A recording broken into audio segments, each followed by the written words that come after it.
Hello, everyone.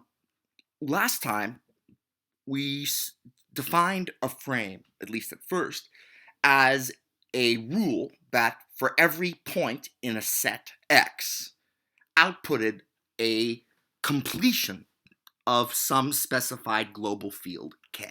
And we called that completion f of X, where f was our frame. The idea then was that a sequence of functions that a function was compatible with our frame if it for every x the function outputs a value in the field big F of x. In this way, we were able to keep track of a choice of topologies of convergence.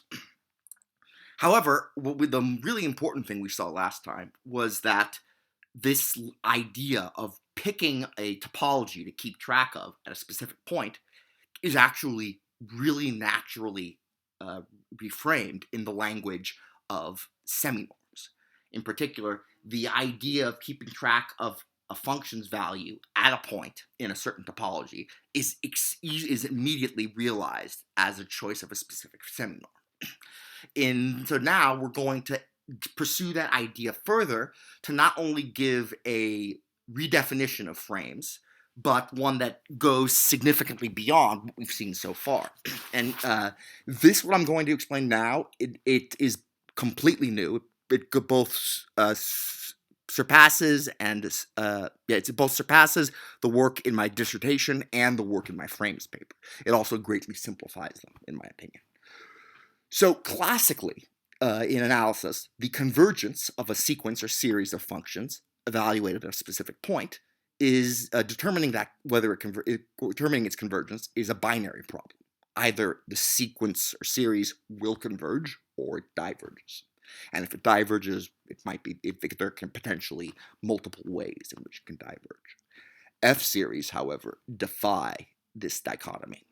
So far, we've seen how the topology in which an F-series converges depends on the point at which we evaluate it.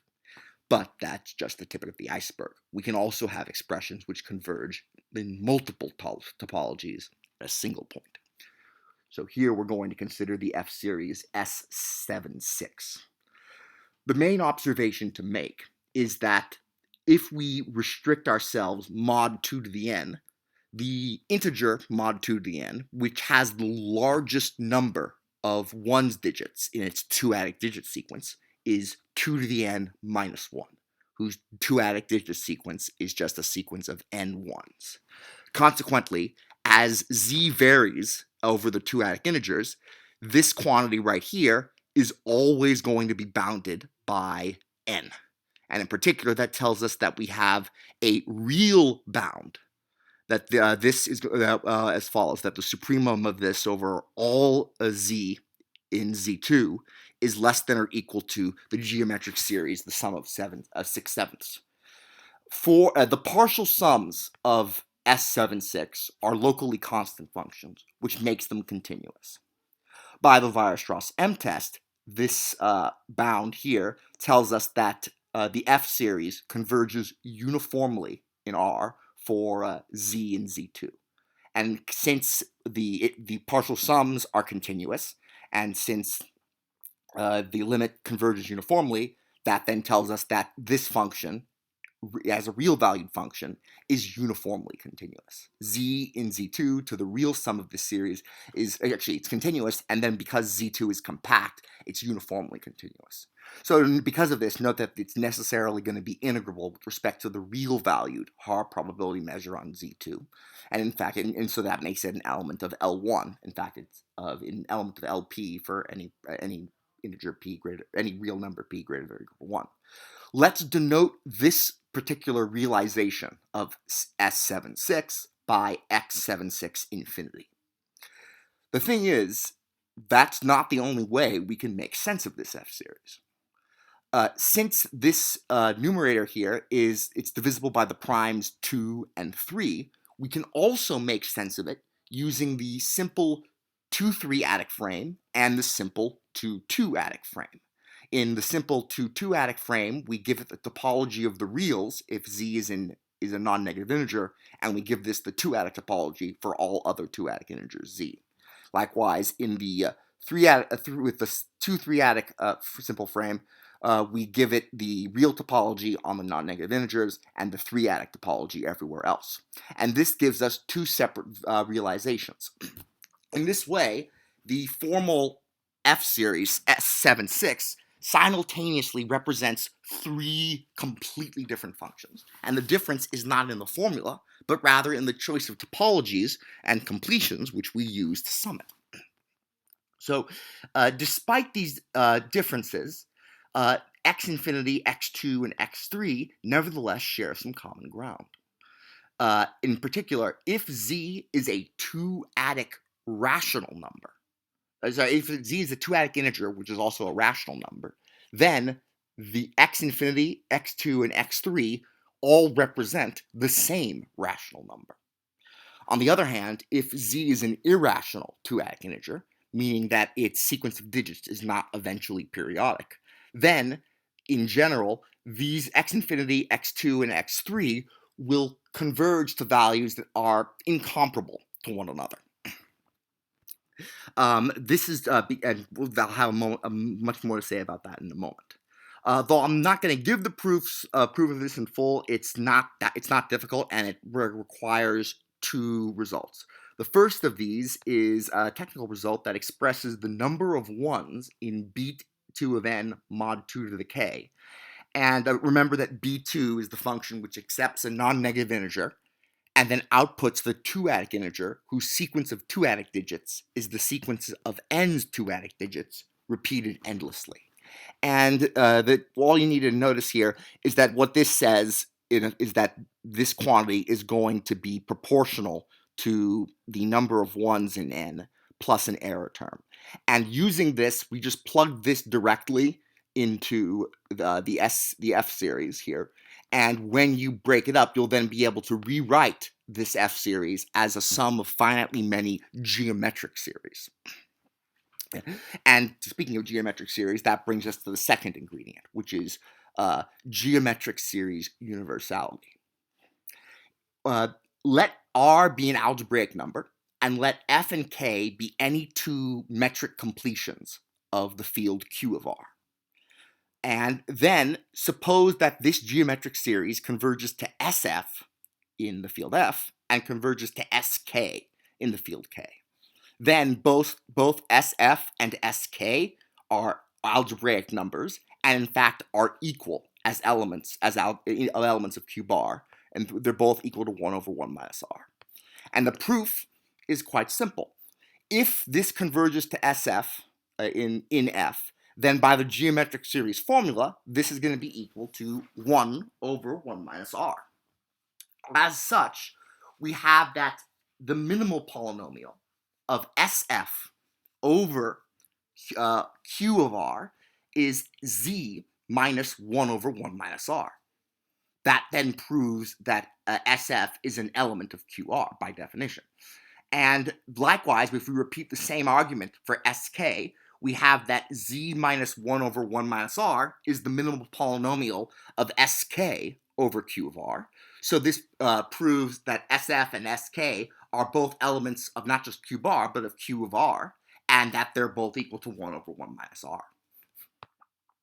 So that's the proof. I got this, I was first realized this when I was reading through Kay Conrad's wonderful math note specifically about infinite series in p-adic fields. And I refer to this as the universality of geometric series. And it's actually, it's very important and for a variety of reasons.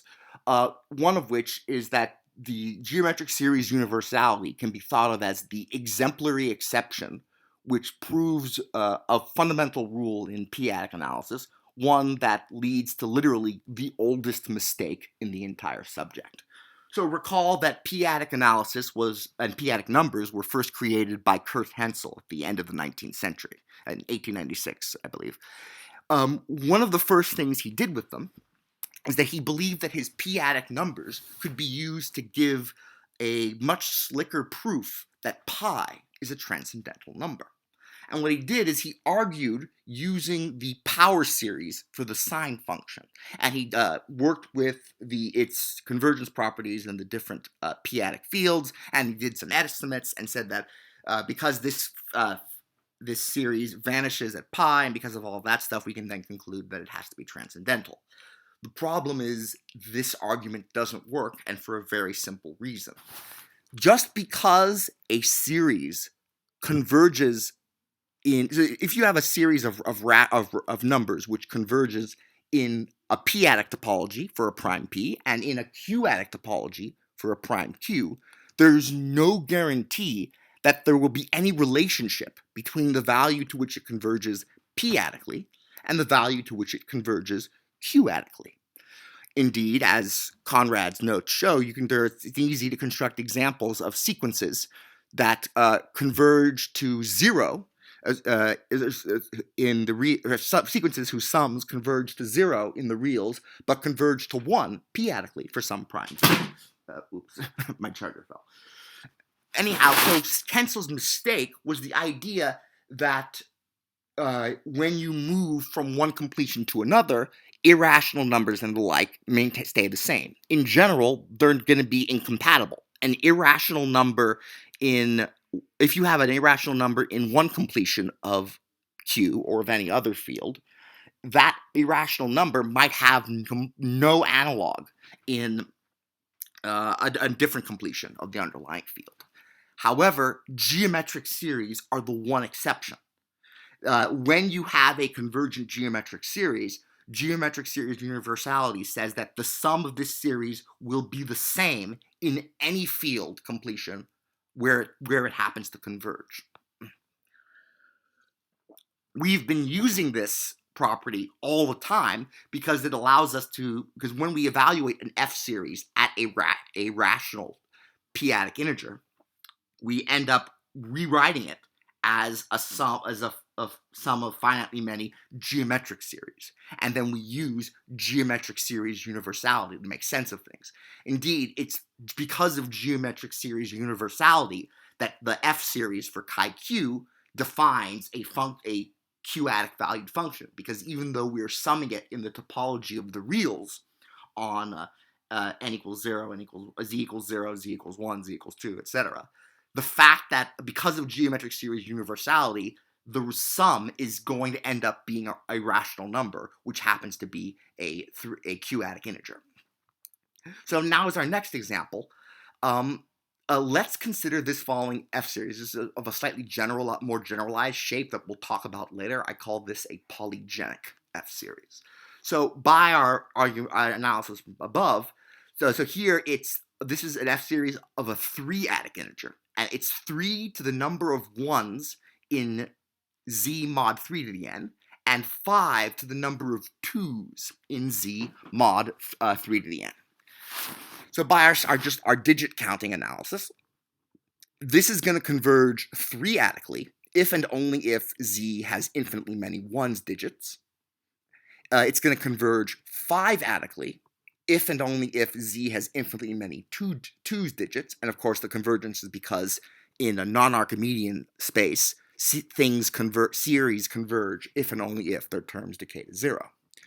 Note that if this will converge simultaneously in the 3-adics and the 5-adics, if and only if z has infinitely many 1s digits and 2s digits.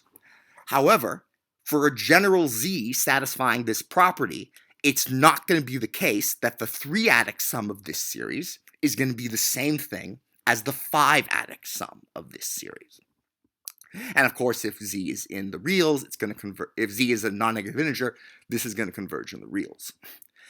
Now, what's really weird here is that there's multiple choices of frames we can use to make sense of this series. The standard example would be for if z has infinitely many 1s, we choose our frame outputs the 3-adic topology. If z has infinitely many 2s, our frame outputs the 5-adic topology. However, if z has infinitely many 1s and infinitely many 2s, we can choose two different fields. We can choose either the 3-adic topology or the 5-adic topology. And in that respect, we have each choice of a frame will give us a different realization of the F-series as a function. In this example over here, we can think of, indeed, this is what we did. These are all different realizations of the same F-series using different choices of frames. Yeah. And again, by this, moreover, note that for whichever frame we pick, we will end up making S into a rising continuous function. Using geometric series universality, we can say even more. By proving the analog of the lemma of the result for S76, we can show that no matter what no matter what frame we pick, as long as the input is rational, the convergence of our F-series will be independent of the frame that we pick. In other words, the rational number to which this converges when Z is a rational three-adic integer, it doesn't matter which frame we pick, again, because of geometric series universality. On the other hand, for irrational Z, anything is possible, because when you're dealing with sums that don't converge to rational numbers, you can't appeal to the geometric series formula. So this example is very important because it demonstrates that in general, when working with F-series and expressions of that same type, you're going to have a certain freedom in working with frames. So just recall that we say that for an F-series S, a frame is compatible with S whenever S happens to be a compatible function for that frame.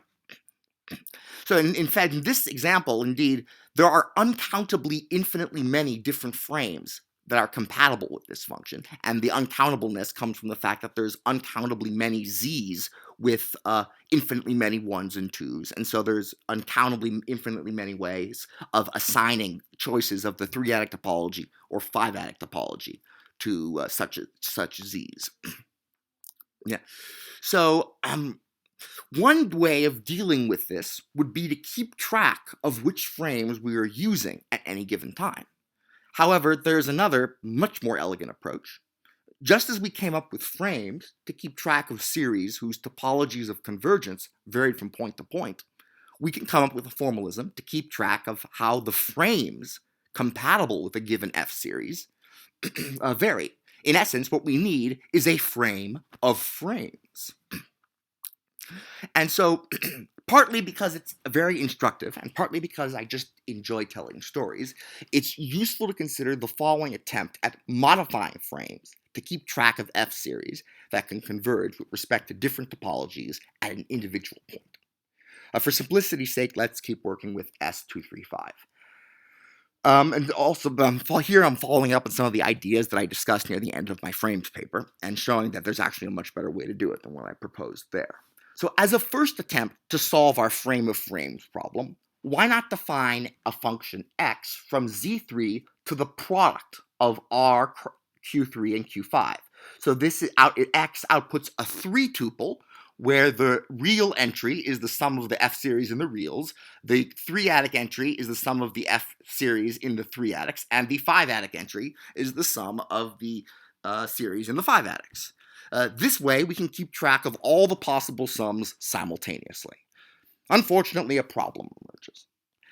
In particular, let Z0 be a 3-adic integer, which is not a non-negative integer, and suppose that it has enough 1s and 2s in its sequence of 3-adic digits that this lim sup is greater than 0.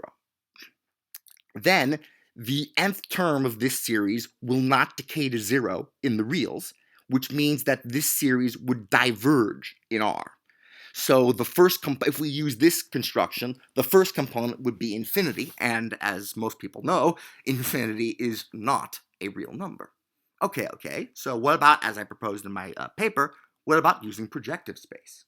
This can be done for any valued field, and in this case, indeed, you can do projective space for any ring.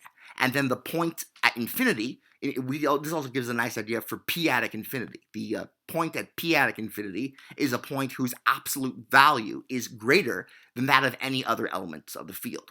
So even though the sequence 1 over p to the n diverges p-adically, if we consider the projective line over the p-adics, it converges to the point at infinity. In this way, we could define x as a function from Z3, which outputs the sum of S in the projective reals, the projective 3-adics, and the projective 5-adics. So in other words, what this would just do is we're doing a one-point compactive. It's slightly more than 1 point. We're doing a compactification, and we're saying that since infinity isn't a real number, then let's just add in the infinities to keep track of when they diverge. Also, this is going to work for R, because note that the partial sums of this series are all positive real numbers. As a result, for any z, either the partial sums are going to be monotone increasing, so they will either converge to some real number, or they will diverge to positive infinity. So this setup here takes care of the real coordinate. It makes it nicely valued everywhere. However, this doesn't work either. And while the partial sums will always be bounded 3-adically and 5-adically, it's an unfortunate fact of life that even in non-Archimedean fields, you can have infinite series which neither converge nor diverge. Indeed, let Z1 in Z3 prime have infinitely many 1's digits, but only finitely many 2's digits. Then the exponent of 3 is going to grow to arbitrarily large, while the exponent of 5 won't. So as n approaches infinity, this quantity will converge to 0 3-adically, but 5-adically.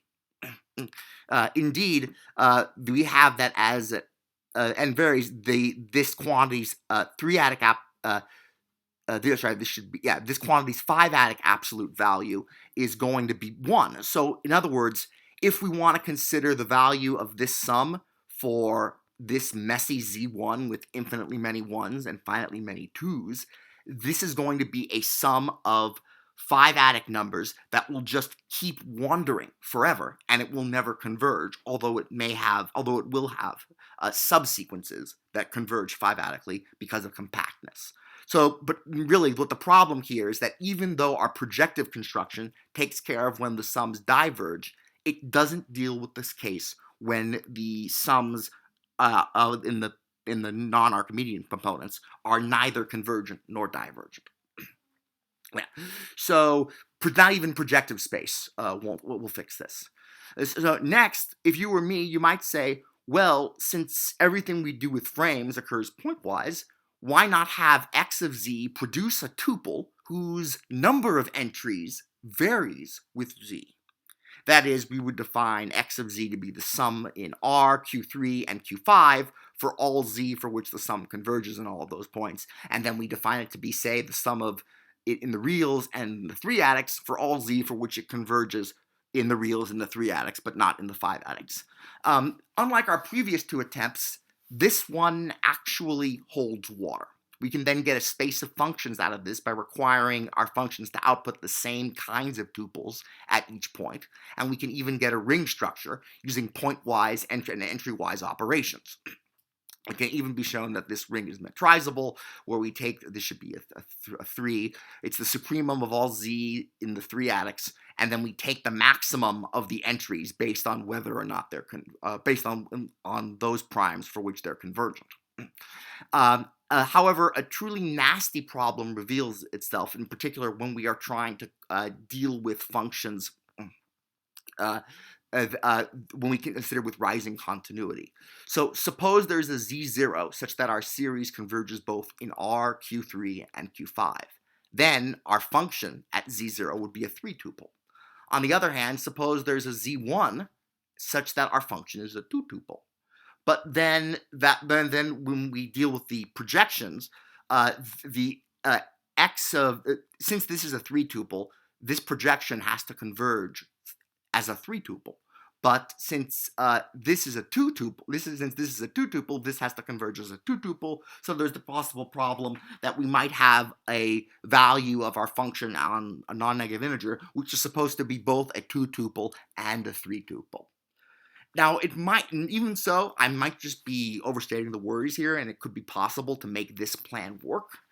However, there's a far more elegant construction that just avoids all of these tuple problems, and it actually makes it not only does it completely subsume everything we've done so far with frames, it allows us to have our frame of frames with no extra difficulty. So let R be a commutative unital ring. Then I will write script S of R to denote the set of all ring seminorms. Recall that this is the set of all maps from our ring to the non-negative reals, which send the 0 element to 0, the 1 element to 1, and which have the triangle inequality, and which are submultiplicative. We also will need a corresponding notion for groups. Let G be an abelian group written additively.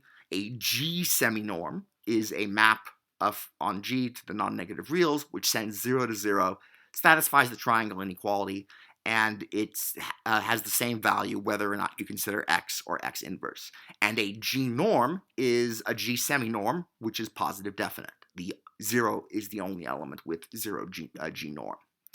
A G-normed group is a pair G and norm, where our norm is a G norm on G. And then we make this a metric space in the obvious way. G of xy equals G norm of x minus y. The term G seminorm comes from the theory of metrizable topological vector spaces, while the term G norm is my own coinage. So, crucial observation is that if we have two seminorms, their maximum is again a seminorm. So let's consider any number of seminorms, and then we'll write maximum of the seminorms to denote the map which, for any given element of our ring F, it outputs the maximum of those seminorms. And so now we're going to prove the maximum of seminorms is again a seminorm, and the proof is just is by induction.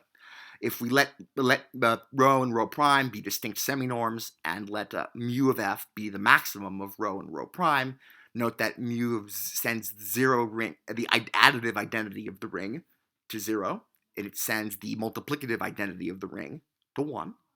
And for all f, g, and r, well, this is less than equal to the maximum of rho of f plus g and rho prime of f plus g. Since those are both seminorms, we get this. And then we make things bigger by pairing off all the possibilities. And then that's, of course, is mu of f plus mu of g, and likewise for multiplication. So the maximum of seminorms is a seminorm. Another extremely useful observation is that if you precompose a seminorm, either a ring seminorm or an algebra seminorm or a vector space seminorm, whatever, if you could precompose a seminorm with a homomorphism of the underlying algebraic structure, that gives you another seminorm. So let T be a technically an endomorphism of R. It's a ring homomorphism from R to itself.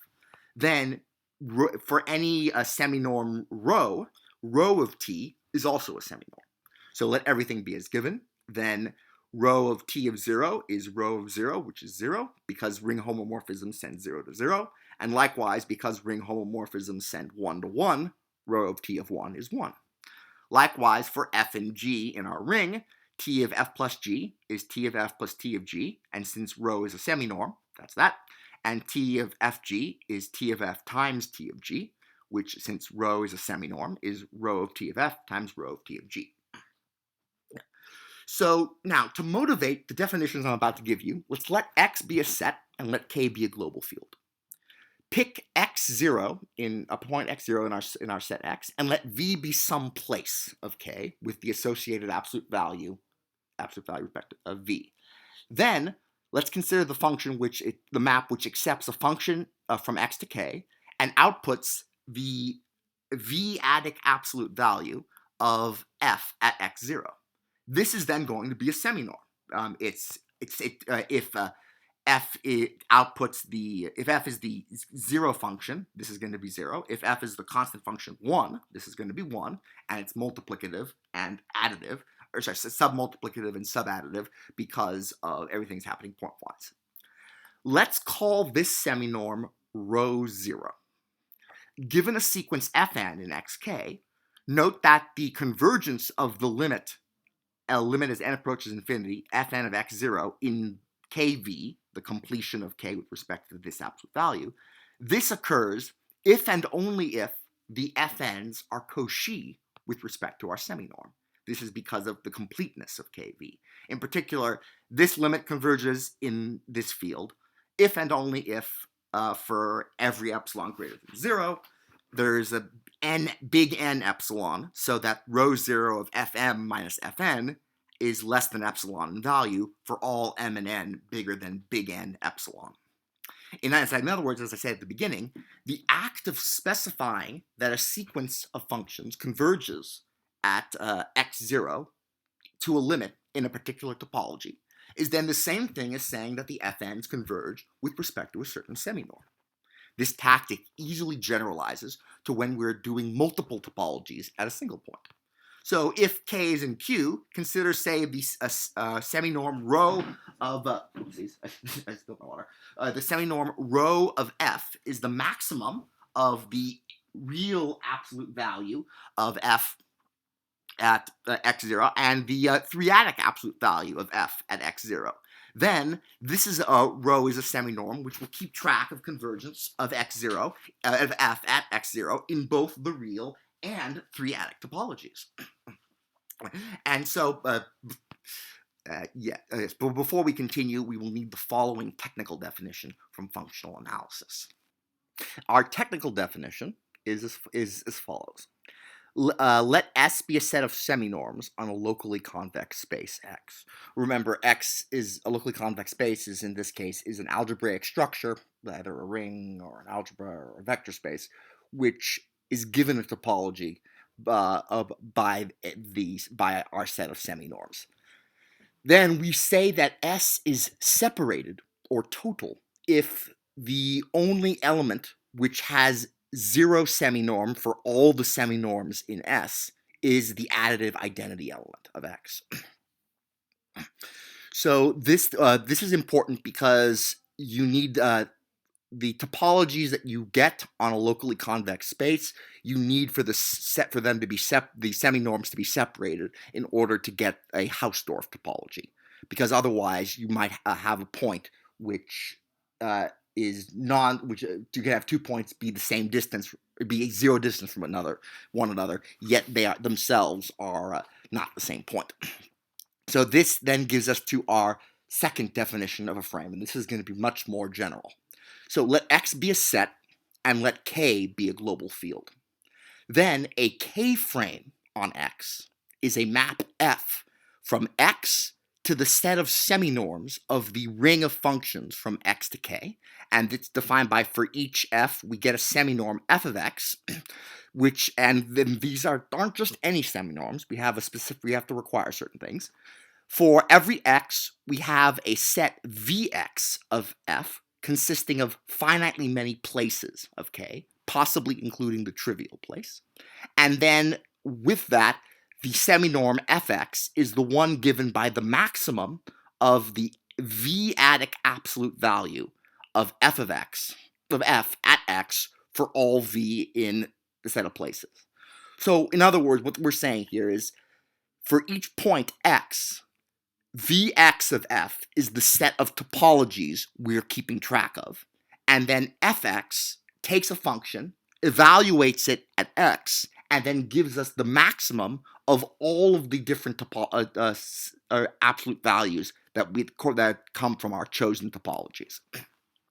Since without the maximum for each v, this would be a seminorm, and since this is finite, this is as defined here, our big F x is going to be a seminorm. Now, some additional details. We require as the x varies, we require the size of Vx of f to be bounded uniformly with respect to x. In other words, there are only finitely many completions that will appear anywhere. And in this case, of course, this is just the cardinality of our set. I call this number the rank of f, denoted by rank f. I also I also require actually, I believe that these two are equivalent. I'm pretty sure these two are equivalent, but I also require the union to be finite. Actually, no, yes, these are equivalent. So we just require this set to be finite, and then the degree of f is going to be the cardinality of this set. So the rank of f is the maximum number of of topologies that we will be associating to any given particular point. So a frame of rank 3 is one that only keeps track of at most 3 different topologies for every point. And the degree of the frame, meanwhile, is the total number of distinct topologies that might at any point occur. The notion of degree agrees with the notion that I present in my frames paper, but the rank is a new idea. The set X, I then call the support of F and denote it by support of F. Also, I define Vx of F to be the empty set whenever X is not in the support of F. Yeah. A thick frame is one of rank greater than or equal to 2. So a thick frame is one where a point can have multiple topologies associated to it, whereas a thin frame is a frame where each point has only one topology associated with it. As often is done in algebra, the construction that we used to prove that xk could be made into a complete normed ring or a locally convex space, that theorem that we proved, we're now going to use that as our definition for compatible functions. In particular, we're going to define the space of compatible functions. We first take x to the k, we then equip it with all of the seminorms specified by f, and that's what I'm going to call the image of f. It's now the set of all of the seminorms. And then we take this, we equip them to xk, and that turns xk into a locally convex topological ring. Then we consider the topological closure of that ring, and that closure is going to be the space of compatible functions. A sequence of compatible functions is said to converge with respect to our frame precisely when the f-ends converge in the locally convex topology of C of f. That is, whenever the limit as n approaches infinity of fx of f minus fn converges to 0 in the reals for all x and x. Note that this limit is not uniform with respect to x. And that we then distinguish the case where it is. We say a function chi is f bounded whenever this supremum is finite. So that means at every point the seminorm of chi is bounded by some constant. And then I define C bounded of f to be the ring of all f bounded functions. This is a subspace, a subring of CF, and we then get the f norm from C bounded of f to this, and it's defined by this supremum, and we have the following easily proven properties. The f norm is a ring norm on C bounded of f, and the induced metric space structure on C bounded of f is complete. So in particular, that then makes the C bounded of f a closed subset of it's closed if we use I don't believe it's closed if we use the locally convex topology, but it is closed if we use the metric topology. Any sequence which converges with respect to f norm is necessarily convergent with respect to f. And the image of f is separating. And given any x and x, this limit, the convergence of fn's to f with respect to our frame, occurs if and only if we have pointwise convergence for all the topologies that we're keeping track of at x. The separatingness follows from the fact that we are obtaining our seminorms as maximums of absolute values. Indeed, given a function which is non-zero, then there's some x where the function takes a non-zero value, and thus fx, the fx seminorm, will then output a non-zero quantity because the only element of a field with zero absolute value is 0 itself. So this is really nice, and it takes care of, because the case we saw before was just where we had thin frames, and the case we were dealing with our 3-adic F series was an example where we had a thick frame. And so in this device, we can keep track of all of these functions simultaneously. It also removes the difficulty of having to specify the sets that our functions take their values in, and instead all of those details are subsumed by the locally convex topology that we've placed on the ring of compatible functions. So part of the reason why this is really nice is because it meshes beautifully with the concept of rising continuity. So much so that we can actually define rising continuity with respect to a frame. So just as an asterisk, I am pretty sure that there are certain profinite spaces, that is, spaces which are the projective limit of a sequence of finite discrete topological spaces. I'm pretty sure that there's a class of profinite spaces for which this X, for which this construction works, but because I'm not an algebraic geometer, I'm just going to confine myself to rising continuity when the underlying space X is the p-adic integers. So let P be a prime number, let K be a number field. Actually, here K be a global field. Let F be a K-frame on ZP.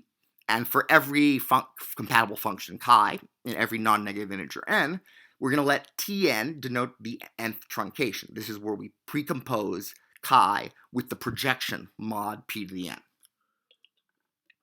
This sends, Tn sends chi to a locally constant function, mod p to the n. I then say a compatible function is rising continuous / rising continuous with respect to f / f rising continuous whenever the following conditions occur. Chi takes values in our global field k whenever n is a non-negative integer. Each of the truncations is a compatible function, and the truncations converge to chi with respect to the frame for all z in zp prime. Does it need to be z in z? I think this might. I think I might be able to get away with this. Actually, no. Mention this.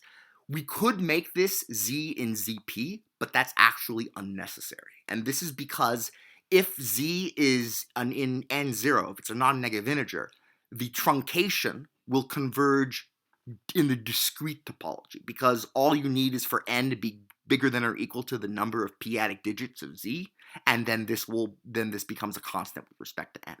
So notation-wise, I write C rise of f to denote the set of all rising continuous functions. Previously, I wrote C twiddle in line with C twiddle, but I'm going forward. I think I'm just going to write rising continuous as C rise instead of C twiddle. It's easier to read. So before we continue, let's get the obvious out of the way. The space of rising continuous functions with respect to f is a K algebra under scalar multiplication, pointwise addition, and pointwise multiplication. It's also a ring under pointwise addition and pointwise multiplication. The proof, it's our pointwise philosophy. Every limits of sums and products are sums of products and limits, provided everything converges, and being rising continuous guarantees that everything converges. So the material that comes from this definition is still a bit rocky at present, so I apologize in advance that its exposition might be a little bit more freeform than the rest of this episode.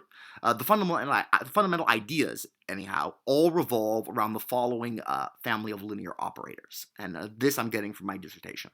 So let f be a K-frame on ZP, and let del n, ignore the p. Let del n be the operator on the space of f compatible functions, defined as follows: del n of chi of z, if n is equal to 0, it outputs chi of 0, and if n is greater than or equal to 1, it outputs chi of z mod p to the n minus chi of z mod p to the n minus 1.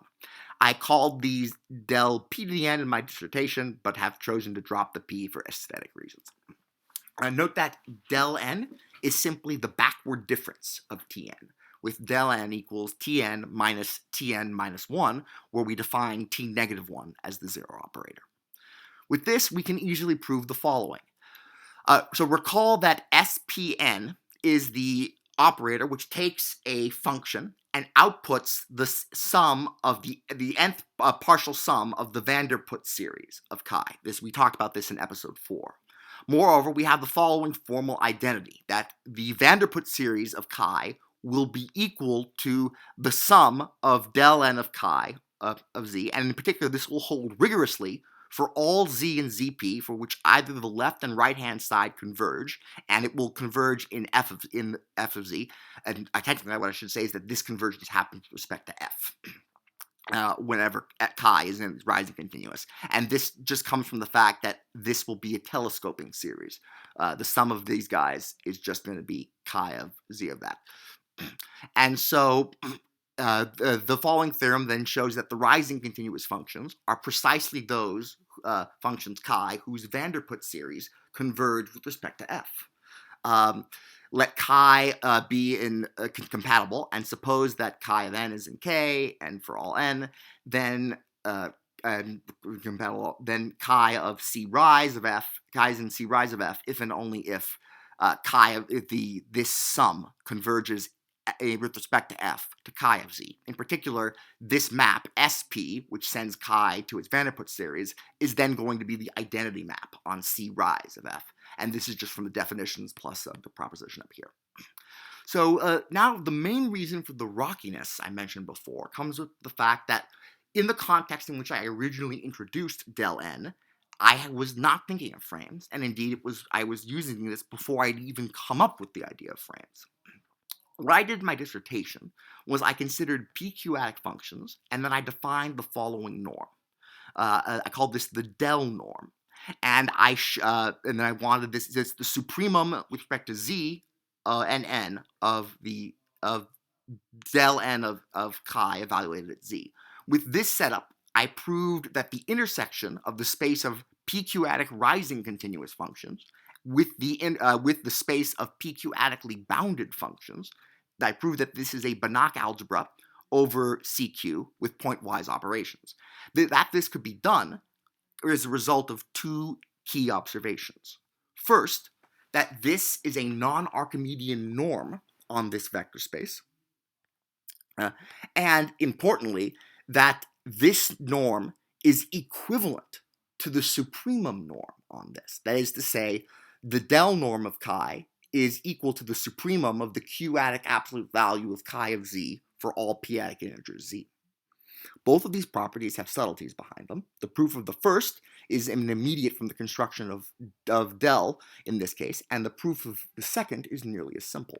So in particular, we're going to show that the del norm and the PQ-adic supremum norm are the same on this vector space. So let chi be as given.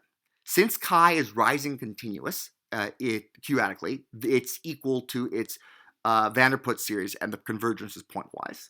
Taking q-adic absolute values using the ultrametric inequality, we have that the q-adic absolute value of chi of z is less than or equal to the supremum of del n's, and this is pointwise in z. So now we just take the supremum over all z, and we use the fact that when you swap suprema, things get bigger. And so this then gives us that the supremum norm of chi is less than or equal to the del norm of chi. For the other direction, note that chi of 0 has a q-adic absolute value less than the supremum of pq-adic supremum of chi, and that for any n in greater than or equal to 1 and any p-adic integer z, the q-adic absolute value of del n of chi is this. We use the ultrametric inequality, and then both of these are less than or equal to the pq-adic supremum norm of chi, and thus we have that the del norm of chi, which is defined as this, is then less than or equal to the pq-adic supremum norm because each of the terms of this supremum is bounded by the pq-adic supremum norm. So the two norms are less than or equal to one another, and so therefore they are equal. The requirement that chi is rising continuous here is utterly essential. Without this, everything falls apart. So as an example, let chi be any pq-adic function which is not identically 0, but vanishes on the non-negative integers. Since this del n of chi is completely determined by what chi does on n0, the vanishing of chi on n0 forces del n of chi to be the 0 function for all n and z. And so that then forces the del norm of chi to be 0. However, because chi is not identically 0, its supremum norm is strictly positive. So I addressed this in my dissertation by pointing out that the del norm is not a norm on the q-adically bounded functions, but a seminorm. Indeed, the indicator function for zp prime is an element that is a bounded pq-adic function, yet has zero del norm. In this way, the map SP, which sends a function to its Vanderput series, ends up being a projection from the bounded functions to the bounded and rising continuous functions. That is, SP of chi equals SP of chi for all pq-adically bounded chi. As for the fact that the del norm is submultiplicative, this follows from the following simple observation. For all n and n0 and all p-adic integers z, del n of chi times eta is the n minus 1th truncation of chi times del n of eta plus the nth truncation of eta times del n of chi. And so here just write chi n for the and eta n for their nth truncations. This, by definition, it's chi n times eta n minus eta n minus 1 plus eta n times chi of n minus chi n minus 1. So that's chi n minus 1, eta n, chi n minus 1, eta n minus 1, chi n, eta n, eta n, chi n minus 1. This is the same as this is the same, and so we're left with that, which is, of course, del n of chi times eta. And so the proof here is that it's submultiplicative, is let everything be as given. And so we use this identity, we use the ultrametric inequality, and so this is less than the maximum of the first part times the maximum of the second part. And then the absolute value distributes, and we get this. The key observation, and it's much like what we just did, is to note that for any bounded rising continuous function, the nth truncation is equal to this, which is less than or equal to the supremum norm, which, since f is bounded and rising continuous, is equal to the del norm. And so the q-adic absolute value of del n of chi times eta, well, that's going to be less than or equal to this thing right here is less than or equal to chi's del norm. This thing right here is less than or equal to eta's del norm. And so when we take the suprema over all z and n, we get this. And here, this, of course, is just the definition of the eta norm, and this is just the definition of the del norm. And so that's the product of the del norms, and they're both the same, so the maximum is the same, and we're done. Yeah. It's also worth noting that even just the boundedness of a pq-adic function is insufficient to guarantee the convergence of the function's Vanderput series. As an example, consider the following function. If z is a non-negative integer, f of z is equal to z, and f of z vanishes everywhere else.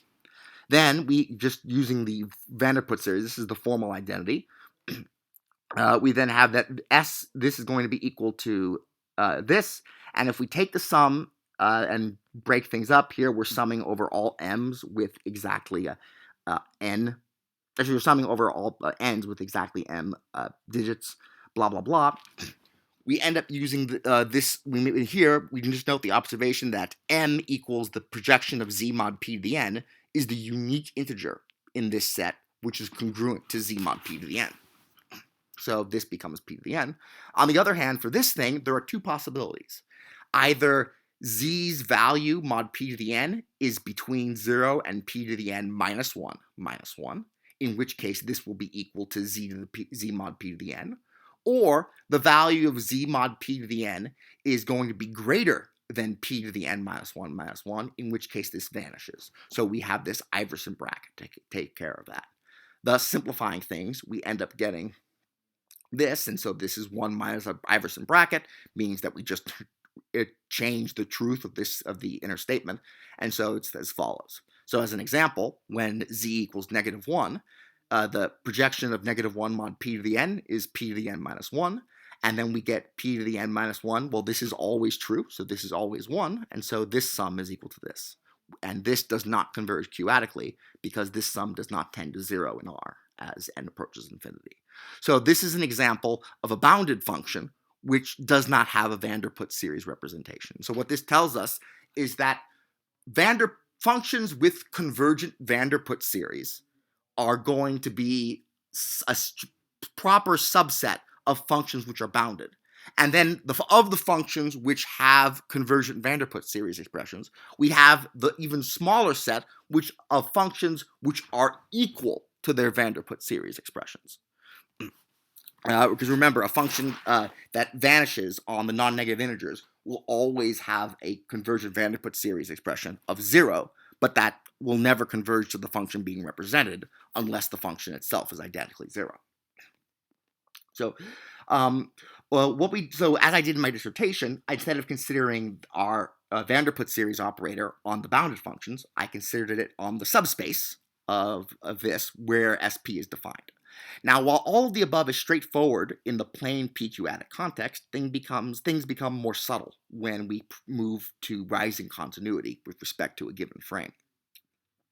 So, as an example, let's consider the simple 2Q-adic frame F2Q.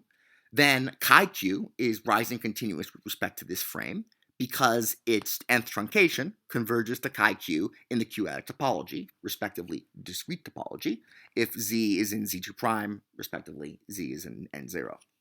Naively, the natural generalization of the del norm from the PQ-adic context in my dissertation to frames would be this, where we define the del F norm as it's the supremum over N, supremum over all the Z's, and instead of using the Q-adic absolute value, we use Fz, the seminorm, which our frame associates to Z. Anyhow, with this convention in place, we note the following. So here, del N of chi-Q, it's equal to this, and chi-Q, so we're just using the formulas that we found for chi-Q. Here, this is going to be the Z mod 2 to the nth Vanderput coefficient in the case where these two numbers are different, and it will be 0 if they're the same. If these two numbers are different, then this one is obtained by deleting the rightmost Q-adic digit of this number, which is precisely how we define the Vanderput coefficients. And then so using the formula for the Vanderput coefficients, like this, we make the following observation. So here, the del norm with respect to the 2Q-adic frame, it's this supremum. We can make it smaller by making the set here smaller. So instead of considering over all, and this should be a 2, instead of considering it over all 2-adic integers, we'll just consider it over powers of 2. Since 2 to the j minus 1, whoopsies, sorry, this should be 2 to the j minus 1. Since 2 to the j minus 1 is equal to itself, mod 2 to the j, but equal to 2 to the j minus 1, mod 2 to the j minus 1, we then have that this thing is greater than or equal to this. There should be a 2 to the j minus 1. This, since they're not equal, we can use this case, and we get this. Here, this has j 1's digits, and this has j digits, so we get q to the j minus 1 over q over 2 to the j, and since we're taking the supremum over all j, this diverges. So if we use this convention for our del F norm, we have that chi-Q does not have finite norm. One way to potentially salvage this is to maybe reverse the order of the supremum. Instead of taking n then z, let's take z then, instead of taking z then n, we take n then z. However, for this, note that since f of z is equal to the q-adics, if z is in z2 prime, fz of del n of chi-q is this q-adic absolute value of this thing, this is the Vanderput series, Vanderput coefficient, and this is then less than or equal to 1 over q because this exponent is always going to be greater than or equal to negative 1. So what this tells us is that q-adically everything's fine, so all that matters for this version here to be finite is to show that this is bounded when we can restrict our attention to the non-negative integers. However, if we choose k equals 2 to the j minus 1, we once again will get that this supremum, it's greater than or equal to that, and so when we take the supremum over all of the j's, we get divergent. So in both cases, no matter how we reverse the order, things don't work out. But there is a way a trick. So one way, instead, to make this work, we notice that the problem here isn't chi-Q's behavior on Z2 prime. its behavior over n0. And so one way to take care of that is to, instead of taking the supremum over all two-adic integers, we take it over only the ones with infinitely many digits. Yeah. This actually will more or less work, but there's one more hiccup that we need to get out of the way. And here we go into some just fun differences between Archimedean and non-Archimedean functional analysis. In the non-Archimedean setting, the space of all sequences that decay to 0 is the same, that is a Banach space, to the space of all summable sequences. However, this is no longer true in the Archimedean setting, where you can have a sequence that decays to 0 but is not summable. The classic example, of course, is the harmonic series. So let F be a complete valued field with absolute value F, and let bold x1, bold x2, bold x3, etc. be an infinite sequence in F. Borrowing the terminology of classical functional analysis, i.e. Dunford and Schwartz, let's write L infinity of F, the Banach space of bounded sequences, and write CS of F to denote the vector space of summable sequences. That is, CS of F is all the bold x such that the sum of their terms converges in F. In the non-Archimedean world, CS of F, convergence sequences, is equal as a set to the space C0 of F of all sequences that decay to 0. Moreover, convergence sequences and decay to 0 sequences can be made into Banach spaces using the same norm, namely the supremum norm. That is to say, CS equals C0 is a closed subspace of the Banach space of bounded sequences in the non-Archimedean case. And so the closure of convergence sequences with respect to the supremum norm is again convergence sequences. On the other hand, when F is Archimedean, this falls apart. There, the closure of convergence sequences with respect to bounded sequences is no longer convergence sequences, but rather bounded sequences. In other words, the convergence sequences are closed in the bounded sequences if and only if F is non-Archimedean.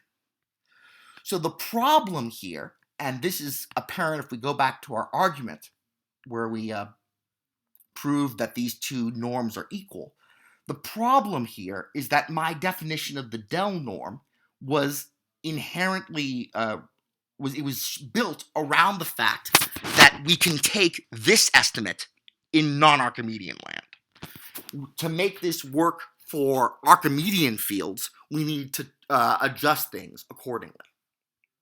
And to do so, what we're going to do is as follows. So note that in the non-Archimedean world, this will converge if and only if this term goes to 0, and thus this construction gives us what we want.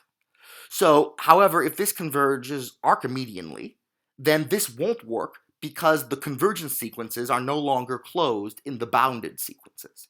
To fix things, then, we need to use the norm which makes the convergence sequences closed in the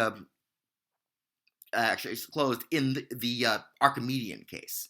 In particular, this is the bounded sequence norm, which is the supremum of the absolute value of the nth partial sums. In the Archimedean world, the analog of the closure of CS of F in the bounded functions is the closure of convergence sequences in bounded sum sequences. Indeed, in non-Archimedean world, we have that bounded sum sequences equals bounded sequences by the ultrametric inequality. So taking this into account, we then have the following as our definition for the correct definition for our frame theoretic analog of the del norm.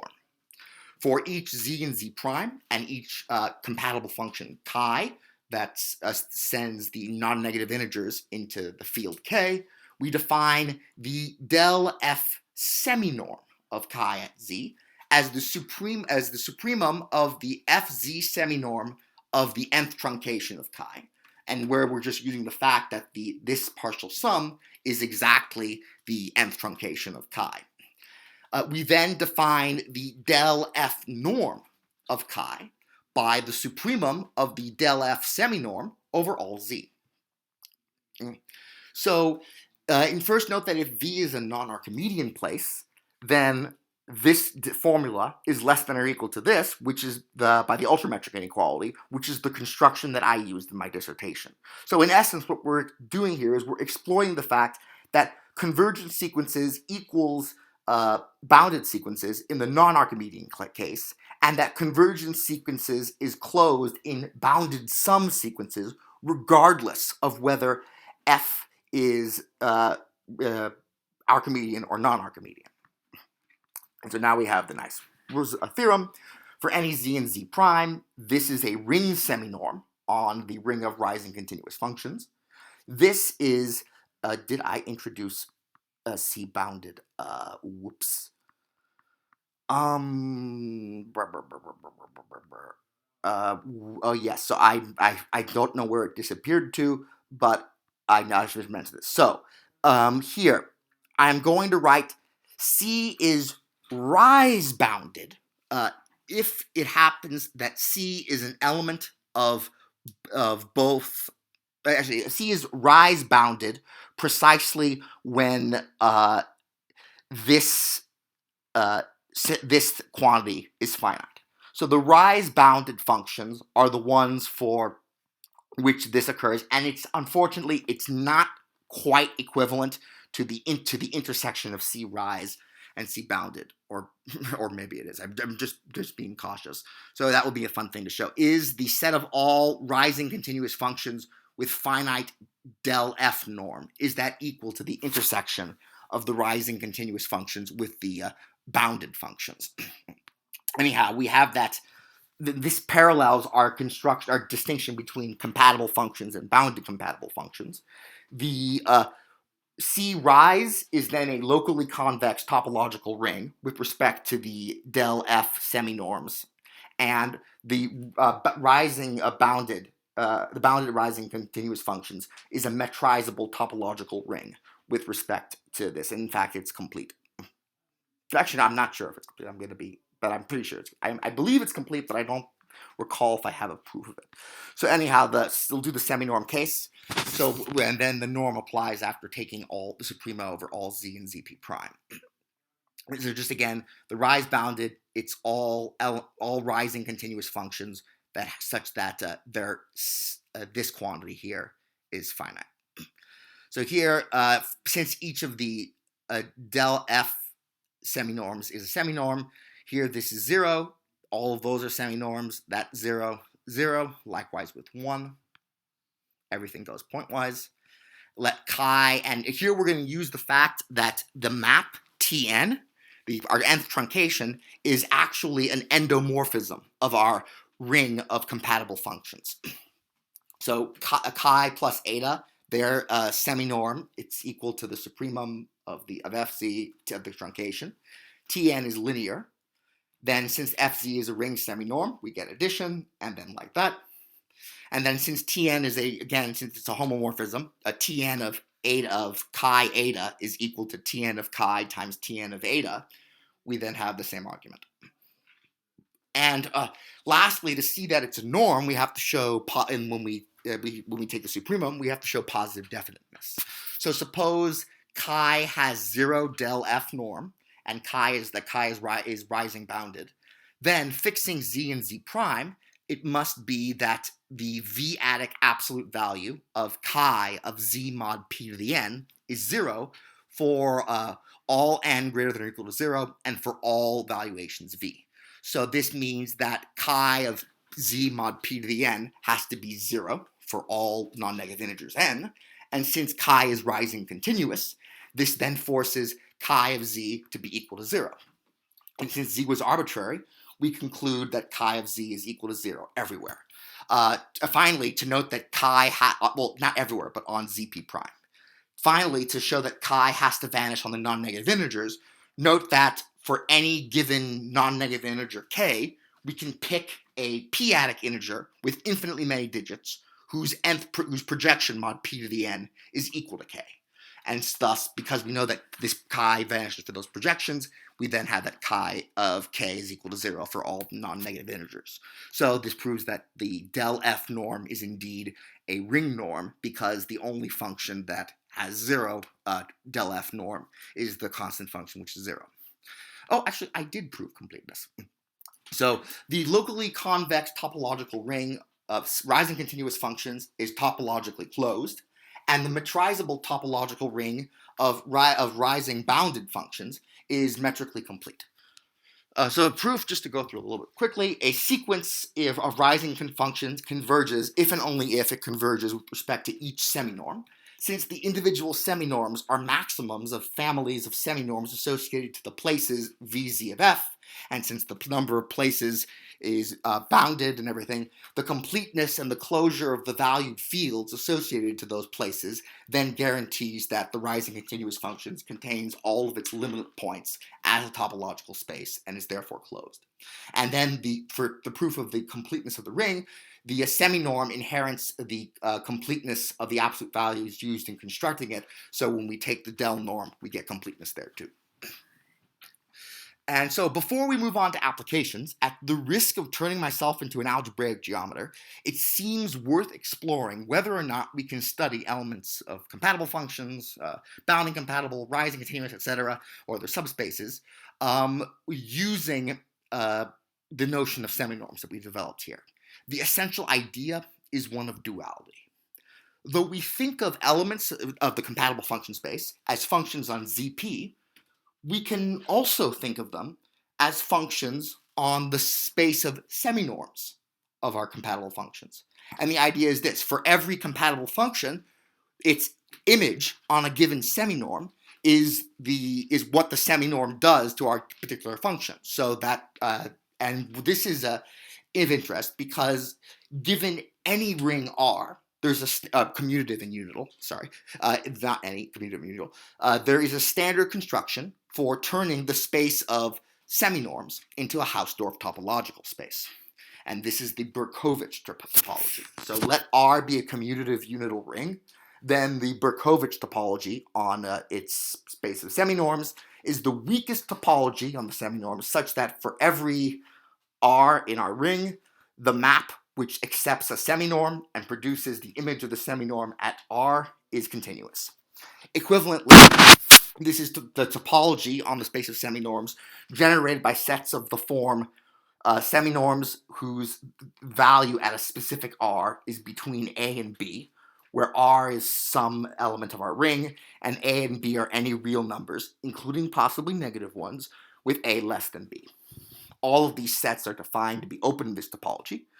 This is also equivalent to the topology of pointwise convergence, where for a sequence, or net, if you happen to know what one of those is, rho alpha, where alpha is in the indicative set, the partially ordered set A, we say that this converges to rho in the Berkovich topology, if and only if it converges pointwise over R. And so now we're going to show the Berkovich topology makes the space of seminorms into a Hausdorff space. So by definition, recall that a topology is Hausdorff precisely when any two distinct points have mutually disjoint open neighborhoods of one another. To see that this is the case for the Berkovich topology, let rho 0 and rho 1 be distinct seminorms. Since they're different seminorms, they have to disagree at least one point of our underlying ring. So without loss of generality, let's suppose that the real number rho 0 of R is less than the real number rho 1 of R. Now pick our x to be a real number strictly between rho 0 of R and rho 1 of R. Now we're going to define u0 to be all seminorms whose value at R is less than x, and define u1 to be all seminorms whose value at R is greater than x. Here, u0, note, this is then the union over all real numbers x which are less than a which are less than x. It's the union of all seminorms whose value at R is between a and x. Since these are defined to be open, this is a union of open sets and therefore is open. And moreover, it contains rho 0 because rho 0 of R is less than x, which is less than rho 1 of R. Moreover, it does not contain rho 1 of R because rho 1 of R is greater than x. Likewise, we can then show that U1 is the union over all A's greater than X of the seminorms such that X is less than rho of R is less than A, or I should say B instead of A, and then that makes that open, and so you get that U1 contains rho 1, but not rho 0. So U0 is a Berkovich open neighborhood of rho 0 of R, which does not contain rho 1 of R, and U1 is a Berkovich open neighborhood of rho 1, which does not contain rho 0. Therefore, we've proven that it's Hausdorff, and therefore the Berkovich topology is always Hausdorff. So I just copied this proof almost directly from Berkovich's monograph where he first proposes his ideas. And unfortunately, because ultrafilters and just filters in general terrify me, among other things, I cannot follow Berkovich's proof of the compactness of the Berkovich spectrum of a ring to check if the space of seminorms is compact or perhaps locally compact or whatever. Just the difference is the Berkovich spectrum is multiplicative ring seminorms. That means those for which rho of f times g is equal to rho of f times rho of g. However, S of R here includes not just the multiplicative, but the submultiplicative seminorms, those for which rho of fg is less of f times g is less than or equal to rho of f times rho of g. Yeah. So in algebraic geometry, the Berkovich spectrum of a complete normed ring is guaranteed to be a compact, path-connected Hausdorff space. Though all of those things are very nice, arguably the most important one is the path connectedness, because it tells us that unlike non-Archimedean fields, which are totally disconnected as topological spaces, the Berkovich spectrum of a complete normed algebra over a non-Archimedean field is it going to be path connected. So what algebraic geometers do is instead of working with a non-Archimedean field as non-Archimedean affine space, they use the Berkovich spectrum of an algebra over the field as their substitute for affine space, because that substitute is path connected, which means it's possible to talk about paths, loops, etc., and you can do fundamental group things, homology, and it's not degenerate. And the reason why I think this is interesting here is because we could then use this for chi-q. I present chi-q as a function from the 2 adics to the q adics, but using the Berkovich style interpretation, we can think of chi-q as a function which accepts a seminorm on the ring of 2 q-adically rising continuous functions, and then outputs the value with respect to that seminorm. And then we have that chi is on it. And if we then interpret chi-q's domain as a connected space, we then have that path connected space. We then have that it's a map between path connected spaces, and that makes it much more amenable to potentially trying to analyze the topological properties of its image, their connectedness, etc., and in which case we could then use that and the correspondence principle to start analyzing the